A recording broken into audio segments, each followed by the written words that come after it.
Get ready to dive into an abyss of loyalty and darkness. Have you ever stopped to think about what drives someone to dedicate themselves completely to another, to the point of losing their own identity? Kimimaro's story isn't just about a powerful ninja. It's a deep dive into the mind of someone searching for purpose. What we're about to explore will challenge your perception of destiny and servitude. In a world ravaged by incessant clan conflicts, where brute strength and unique abilities dictated survival, the Kaguya clan emerged as a feared force. Their peculiar Keki Genkai, bone manipulation, allowed them to transform their own skeletons into lethal weapons, giving them a terrifying advantage in combat. However, this lineage was marked by a paradoxical fate, an inclination towards self-destruction, which led them to internal and external battles to the brink of extinction. It's in this scenario of decline and isolation that Kimimaro, the last and solitary remnant, came into the world. His childhood knew neither the warmth of a united community, the comfort of family support, nor the guidance of parental figures. He was born with an impressive gift, but also with the burden of an existential loneliness that would accompany him from his earliest years. Imagine a child growing up without the touch of affection, without a voice of encouragement, surrounded only by the coldness of abandonment and the shadow of a legacy of violence. Developmental psychology teaches us that forming a healthy identity and a sense of purpose are intrinsically linked to social interactions and the feeling of belonging. For Kimimaro, these fundamental pillars simply didn't exist. He was a powerful tool, born with an innate destructive capacity, but a tool without an instruction manual, without an intrinsic objective. His early life was a void crying out for fulfillment, a blank canvas waiting to be painted with some meaning. The absence of secure attachment models and constant exposure to the violence and desolation of his declining clan may have contributed to a worldview where survival and utility were the only perceived values. This affective and purposeful deprivation left him vulnerable to any figure who could offer him direction, no matter how dark it might be. Psychoanalysis, for example, might suggest that the desperate search for an authority figure in affection, however distorted, was an attempt to compensate for this initial deprivation. Kimimaro's mind, from an early age, operated in a mode of pure functionality, devoid of emotional nuances, awaiting a command, a reason to exist. But there was something no one saw coming, something that would fill this void in an unexpected and definitive way, sealing his fate. The catalyst for Kimimaro's profound transformation emerged in the enigmatic and manipulative figure of Orochimaru. For someone who had lived in an existential vacuum, without a guide or a reason for his own existence, Orochimaru represented not only an authority figure, but a beacon in the darkness of his solitude. He offered Kimimaro something he had never possessed, a purpose. However, it wasn't a purpose rooted in love, acceptance, or belonging, but rather in unconditional servitude and utility. Orochimaru, with his keen insight and ability to exploit the vulnerabilities of others, recognized the dormant potential in Kimimaro, the latent strength and innate loyalty that could be molded for his own ends. The young man, thirsty for direction and meaning in his life, clung to this new anchor with an almost religious intensity, a devotion that transcended logic and any common sense of self-preservation. The psychology of emotional dependence and the search for meaning can help us unravel this transformation. When an individual lacks intrinsic self-esteem and a self-defined purpose, they can become excessively dependent on external figures for validation, direction, and even for the very definition of their identity. Kimimaro projected onto Orochimaru all his hopes, aspirations, and the desperate need to be seen and useful, seeing him not just as a master, but as a savior, a god in his own personal mythology. This rupture with his previous existence, where he was merely a rudderless survivor, launched him into a new reality where his life gained meaning only through service and dedication to Orochimaru. Internal and external conflicts began to arise and intensify. The ardent desire to serve his master, which painfully contrasted with the progressive deterioration of his own body due to a terminal illness.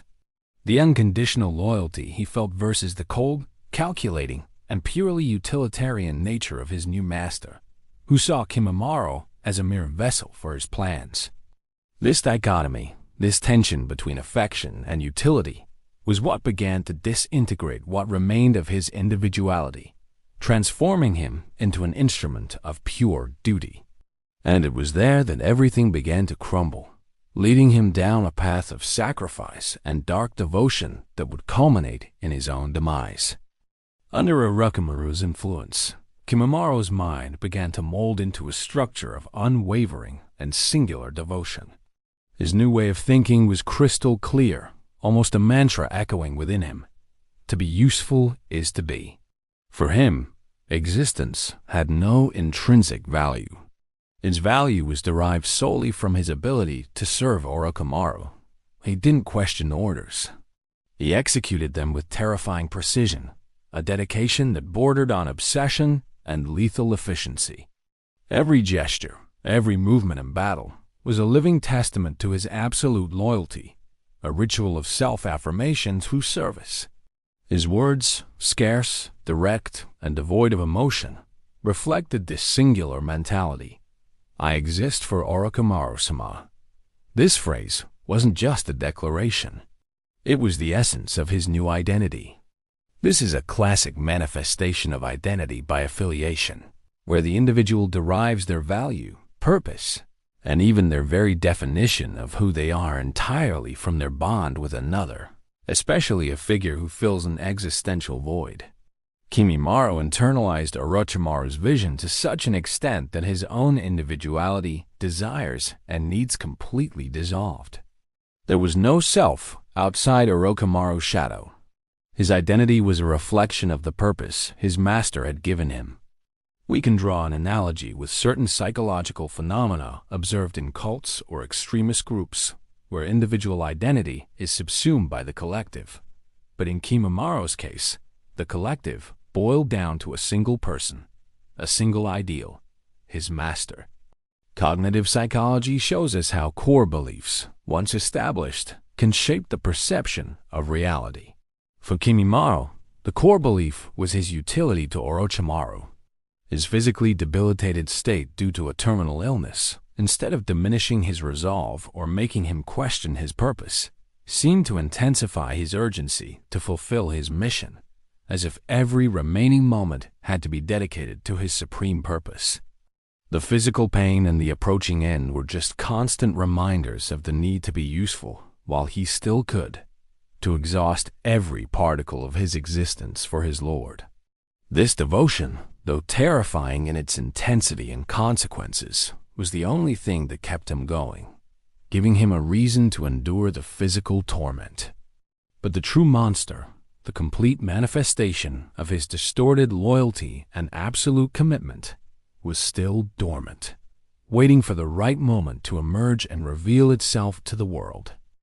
The point of no return for Kimimaro wasn't an isolated act of cruelty or a spur-of-the-moment decision, but the full and conscious acceptance of his own instrumentalization. He became the personification of Orochimaru's perfect tool, the relentless guardian, a wall of bones and devotion, willing to make any sacrifice, including his own existence, despite his debilitating illness, to ensure his master's objectives and survival. Kimimaro's worldview narrowed down to a single, non-negotiable equation. Orochimaru's life was worth more than his own, more than any other life, more than any moral principle or human bond. He wasn't a living being seeking his own happiness or well-being. He was a means to an end, and he accepted this condition absolutely. At this stage, conventional morality completely dissolves, replaced by a distorted and singular rationalization. For Kimimaro, there was no right or wrong outside of Orochimaru's will and designs. He wasn't committing evil or perverse acts in the traditional sense. He was being useful, fulfilling his supreme purpose, which, in his mind, was the only truth. Ethics, in his particular universe, became a matter of efficiency and effectiveness in fulfilling his assigned role, with no room for moral dilemmas or doubts. The dilemma presented to the observer is profoundly disturbing. What if, from Kimimaro's perspective, he was acting with the purest form of devotion, with a loyalty that transcends common understanding, almost a faith? Wasn't he a loyal servant following his own unique code of honor, born from an existential void filled by the figure of his master? His conviction was so deep, so ingrained in his essence, that it became almost untouchable by external arguments or any notion of universal morality. This devotion transformed him into a force of nature, devoid of hesitation. The lingering question, echoing in our minds long after his story, is, to what extent can unconditional loyalty, when taken to extremes, obscure an individual's very humanity, transforming them into something closer to a living, obedient weapon than a sentient being with free will? To understand the depth and complexity of Kimimaro's behavior, we need to go beyond the surface and delve into the analysis of his psychology. He wasn't a being driven by blind hatred, an intrinsic desire to cause suffering, or a sadistic pleasure in violence. His motivation resided in a self-imposed existential programming, an internal logic that compelled him to be his master's perfect tool. His fighting style, which blends an almost dancing beauty and terrifying fluidity with the macabre and lethal use of his own bones, reflects the total acceptance of his nature and the pursuit of perfection in his function as Orochimaru's guardian.